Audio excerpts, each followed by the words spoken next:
Promesse biblique du jour. Quel est notre réel besoin, en sachant bien sûr que Dieu pourvoit à tous nos besoins, ce qui est normal et légitime, car Dieu nous aime et veut nous bénir. D'ailleurs, dans Philippiens chapitre 4 verset 19, il est écrit « Mon Dieu pourvoira à tous vos besoins selon sa magnifique richesse par Jésus-Christ ». Dieu répond à nos prières, nous en avons tous fait l'expérience, car Dieu est amour. Mais dès qu'il a répondu pour tel ou tel besoin, est-ce que notre cœur est comblé? Posons-nous la question. Car ce qu'il veut, c'est qu'on le rencontre lui personnellement, un cœur à cœur avec lui, dans sa présence. Et c'est ça qui va combler notre réel besoin dans notre cœur. Car tout le reste nous est donné par-dessus tout, nous dit la parole de Dieu. Lisons ensemble dans 2 Corinthiens chapitre 9 verset 15. « Grâce soit rendue à Dieu pour son don ineffable, Jésus-Christ à la croix du calvaire. » Dans Jean 3, 16. « Car Dieu a tant aimé le monde qu'il a donné son Fils unique, afin que quiconque croit en lui ne périsse point,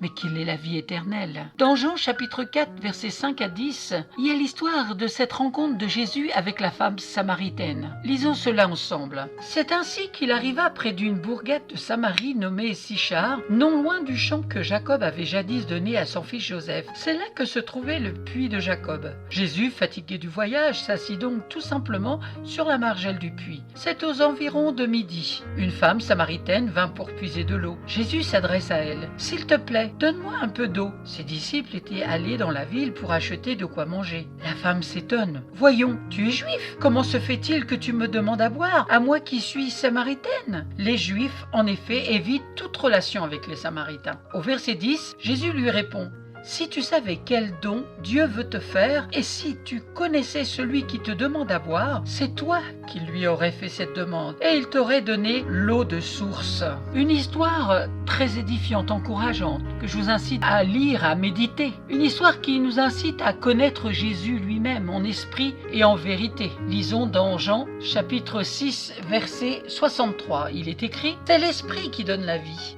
Il ne s'agit pas de nous nourrir matériellement de mon corps. Les paroles que je vous dis sont de nature à communiquer l'esprit et la vie. Que le Saint-Esprit de la vie vienne en abondance dans vos cœurs. » Merci d'avoir écouté cette promesse biblique, d'avoir pris du temps. Si vous ne possédez pas de Bible, n'hésitez pas à me contacter. À très bientôt.